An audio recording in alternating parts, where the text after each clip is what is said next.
United Lutheran Seminary presents the Seminary Explores podcast, conversations on faith, art, people, politics, theology, life, and more, with voices from around the corner and around the globe. Welcome to the Seminary Explores. I'm your host for today, Don Redman, and with me is Jason Hatch, the artist in residence at the Gettysburg National Military Park for January and February 2020. Welcome, Jason. Thank you. Glad to be here. Well, we're glad to have you here. So, you are the artist in residence at the National Military Park this month, and You've in some of your writings and things, you've talked about how art was a way for you to relieve stress and things like that. But before we get into that, I'm wondering if you want to give us a little bit of your background and just where you're from as a person. Sure. I grew up in central Wyoming. I joined the Army in 1988. I initially was enlisted, and then I had gotten out in 1991. Entered into the Army ROTC program at the University of Wyoming, and then received my commission in May of 95 as a lieutenant back in armor. I was an armor and cavalry officer for most of my operational career. I served all the way up on tanks, primarily through the invasion of Iraq. I was in my second command when the invasion kicked off, so we were part of the lead main effort during the invasion all the way up from the Kuwaiti border to Baghdad.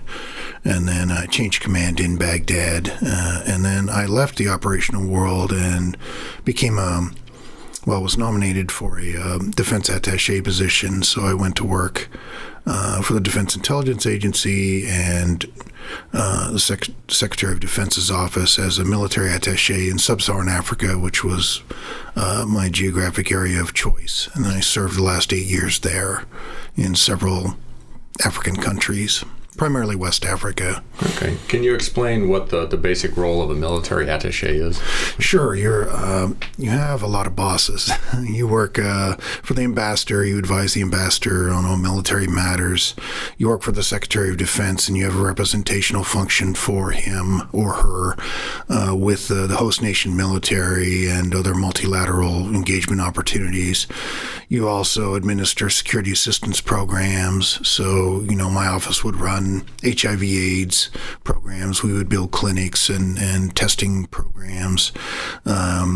Any joint operations that might be going on in the country, we would play a major role in that. Ship visits, those kind of things. You also had a humanitarian assistance role, so we would build clinics and stuff, primarily infrastructure centric things, which aren't very popular right now, but they have a lasting impact. And then also administered some biodiversity funds for reforestation and so forth. And then your day-to-day functions, you work a lot with the host nation military. You liaise a lot with your counterparts from other countries, and a lot of the countries I served in were experiencing significant civil unrest, or had gone through coups and counter coups, and multiple iterations of that. Narco trafficking was a major issue, so you play a pretty big role in that. A lot of these countries, as a fallout from the Cold War, the militaries are some of the only institutions that still exist. A lot of times they have the guns, so, they exert a little more authority than they probably should. So you have a role to play there because you wear a uniform, and, a lot of times it's a little bit easier to go out and deal with them than the ambassador, driving down with a convoy and trying to straighten some of these people out. So it was challenging. I've enjoyed it significantly. Parts of it I didn't enjoy. It's hard to see that stuff, especially having come out of Iraq, and it takes a toll on people. I'm sure any expat or anyone who's ever gone abroad, a lot of missionaries, tried to work a lot with the missionary groups over there because they're effective, and they go there and they stay. And, that's not the same as a lot of the NGOs and stuff. They'll go in, spend $500,000, you know, and then they'll leave, and, you know, the project never gets off the ground. And, you know, it's hard for someone to see people begging on the streets, or someone who's been affected by polio walking on their hands, you know. It takes a toll. So it was difficult. It sounds like, and maybe you can speak to this, is that you've served on both sides, the hearts and minds side, as well as the combat side of military service. And it sounds like they're both very challenging, each in their own ways. Yeah. I mean, combat is fairly straightforward. You know, there's a hill, go take the hill, you know, pound it, clobber it with artillery, whatever you got to do. It's the aftermath that's challenging, you know, and I saw that in Baghdad. I mean, it was surreal. Some of the things you would never imagine you'd have to deal with, but, you know, villagers coming up to you, and we'd think they'd need food, but they don't need food. They need medical attention. We hadn't planned for, you know, extra supplies to treat people that were often wounded by our actions or the Fedayeen who we were fighting against. You know, traffic accidents and all this stuff still continue to happen. You know, you don't imagine that, you know, having to deal with that, but, you know, somebody gets hit on a bicycle and you have to drive them into your aid station, or should you? You know, I mean, those were moral quandaries that we faced that we really hadn't considered.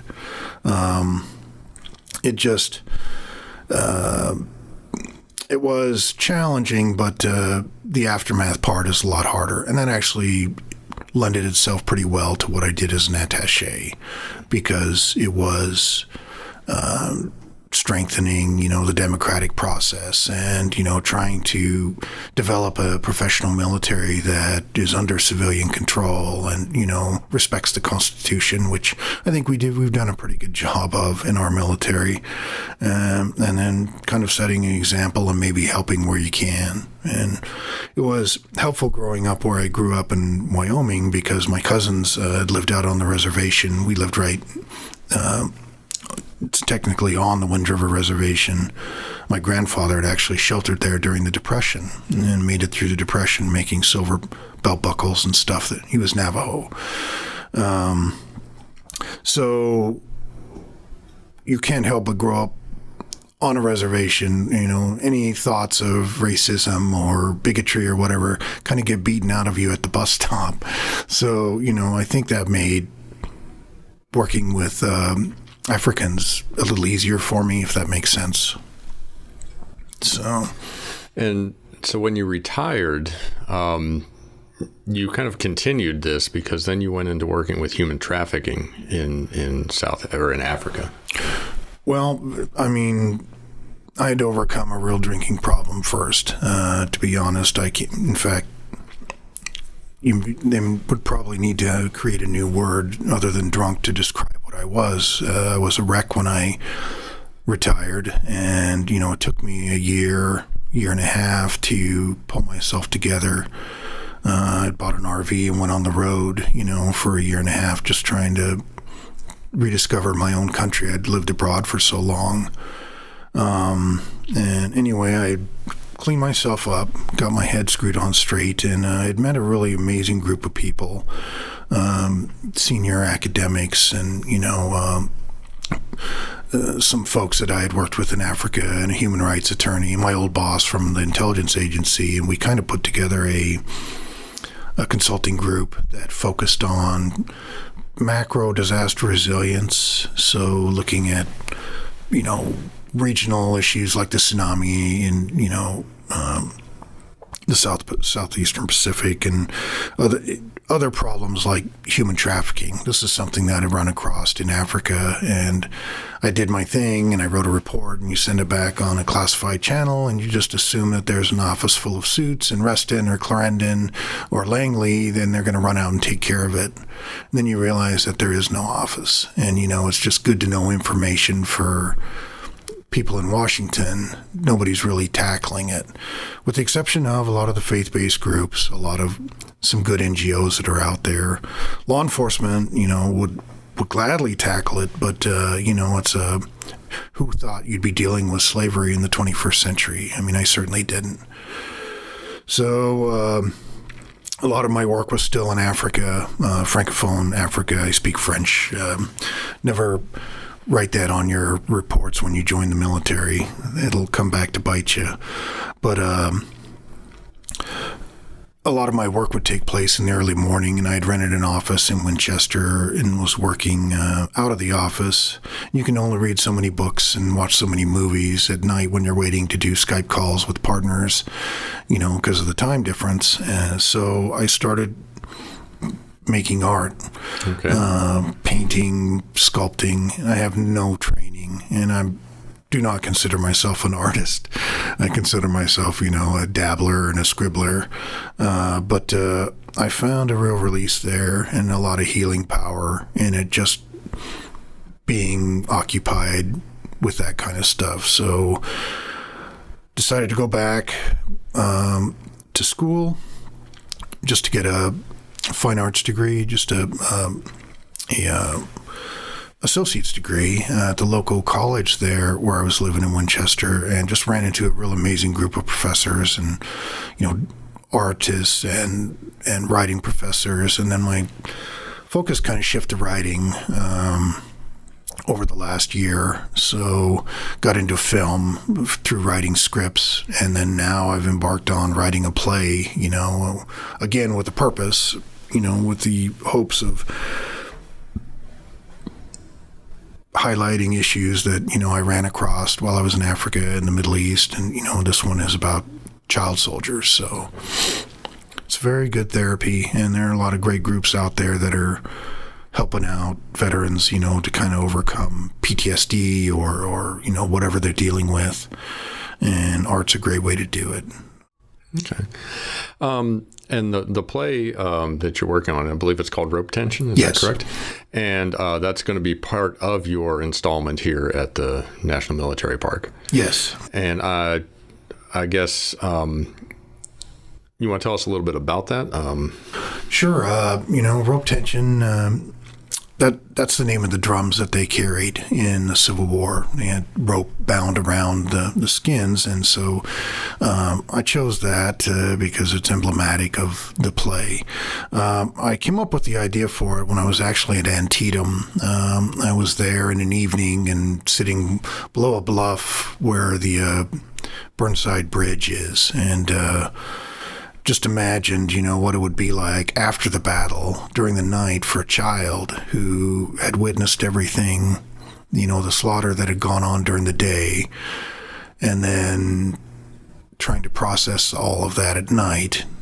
So the play really is about two Civil War drummers, that one north, one south. They get separated from their units during a battle, any battle. I decided to be non-specific, and I can't find any historical reference that this actually ever occurred. At the same time, we all know it probably occurred 1,000 times throughout history. They both get separated from their units, and after the initial back and forth, the Billy Yank and Johnny Reb stuff, they both realize they're kids and they're afraid of the dark. And so they end up spending the night together and, finding common ground in their childhood while reconciling everything that's around them in the day-to-day. And then, they're forced to deal with a serious threat that comes up during the course of the night, and, it really gets dark and they have to become men way too soon. And so that's really what it's about. And it's a simple play. It's nothing fancy. I think I found that those have been the most interesting to me. And, my message is meant to be timeless, not constricted to just the Civil War. Right, because and an area that you've worked in is the children soldiers in Africa. And, I mean, why can you explain why this is so important to you? Well, like the sex trafficking and the human trafficking, this is not a problem I ever imagined, I'd witness. And when I say I worked on it, please don't get me wrong. I didn't have my hands in it like others who are actually working in it, and full credit to those folks that actually are dealing with it. Through my office, I supported a few local efforts with funding and, equipment and stuff like that. But I observed quite a bit. And, I'm a graduate of the Kofi Annan Center in Accra, Ghana, and my roommates, General El Hadji Babakar Faye, who's at the Senegalese officer who's currently on staff with the UNDPKO, which is the Department of Peacekeeping Operations. He's dealt with this. Other friends, John Melamano in Africa, and others, have kind of relayed their experiences to me. And it's all horrific. On a trip to Guinea-Bissau in 2004, we'd actually gone down to find the government. There had been a military mutiny and the government had gone into hiding, so we were sent down from Senegal to find the government, and kind of get an idea of what was going on. And there was a NGO there, it's a Portuguese-speaking country, and there was an NGO there that was doing some work. I think it was PDDRI, and they were primarily focused on demilitarization, demobilization, and these are efforts that are going on in a lot of parts of sub-Saharan Africa just because of the conflict and the fallout over the years. And so I sat for a whole day with these folks and just got, a taste of what they were dealing with, and was able to listen in on a couple of the counseling sessions with children who had been recruited by the Balanta tribesmen at the time, who were in charge of the military, to go out and do things that were pretty horrible.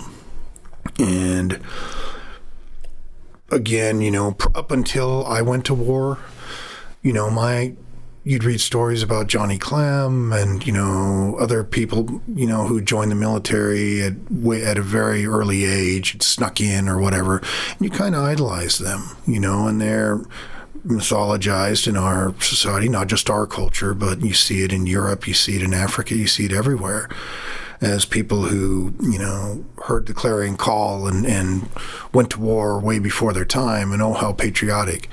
And then I went to war, and you see what it does, and nobody should ever, certainly not a child, should see those things, should hear those things, do those things, smell those things. It's not a place for children. And I can't imagine, having been exposed to that at 9 years old or 10 years old, the hard slog you have the rest of your life to pull yourself out of it.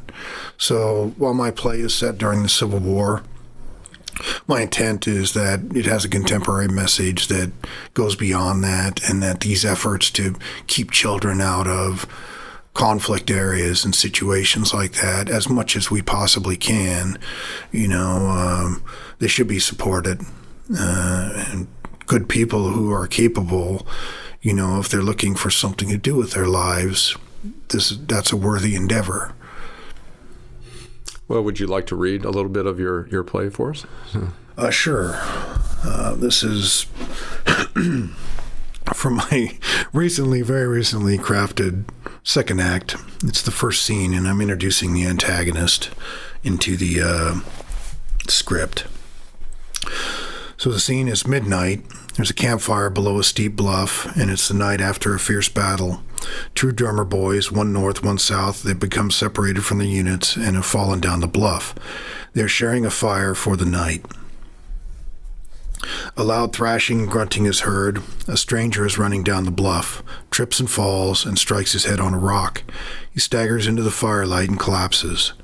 The man is not wearing a uniform, but is bedraggled and looks to have been in the day's battle. There is much blood on his shirt. The boys hesitate, then warily approach the figure. Caleb checks and sees he is still breathing. They struggle to drag him closer to the fire and roll him onto his back. Then they retreat to the far side of the fire and huddle together on a log, watching him. Caleb. He don't look like one of ourn. Them boots is new, got laces and all. Thomas. He ain't wearing a uniform that I seen afore. Those trousers look civ. Could be one of us, though, as I heard lots of New York fellas got on the train in Albany, got off at Manassas, were handed a rifle and went straight into the fight. Top hats still on their heads. Caleb, his bleeding is done. Don't see no wound, though. Wonder where he was hit. Thomas, we had a corporal in B Company, name of Denny. He got hit at Chancellorsville and walked around for 2 days with a mini in his head. He fell down dead waiting in line for biscuits, eyes full of blood one night. 2 days? Lordy Lord, nobody seen a wound? Nobody saw nothing. He just fell. Stranger, groans and moves slightly. Caleb, well, he ain't breathing shallow. Sergeant says if they breathin' regular, they in good shape to live. Thomas, I wonder who he is and what's he doing out here at night anyways. Caleb, Arn Pickets would have shot him sure. Thomas, ours too. I used to run coffee out to the Pickets, and they is a jumpy bunch. Maybe he got lost like us. Caleb, could be lost, could be a runt. I'd kill me a battalion for some coffee nows. Haven't seen hide nor hair since we come over the Potomac. With a little bit of drip of molasses. Stranger groans and kicks foot out slightly. Thomas, do you think? Caleb, think what? Thomas, he's a deserter? Caleb looks at the stranger with disgust and spits on the ground. Thomas, but from which side? Caleb, they're all the same, cowards. Thomas, he'll kill us for sure if he is. We've seen him. And the rest goes on from there, but that's the point where they've come together and kind of put aside their nationalistic tendencies and realized they need to stick together. Well, thank you for sharing that with us. So you've kind of pulled your life history kind of into this work and what you've seen. You're taking your personal experiences, seeing what children have experienced, kind of merge those together and kind of seeing the reality of how it's impacting people around the world, really. I mean, it's a problem everywhere. And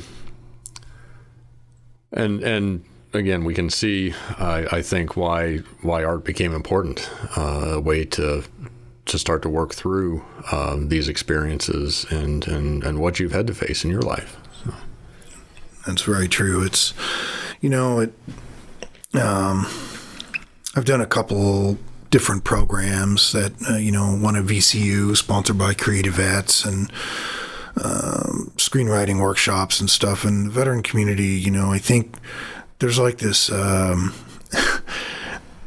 expectation that, if I go do one of these things and I have to recreate the blood and the guts and stuff that I saw and, those horrors, and somehow that's, I think a lot of civilians kind of, that's how we're supposed to draw our poison out.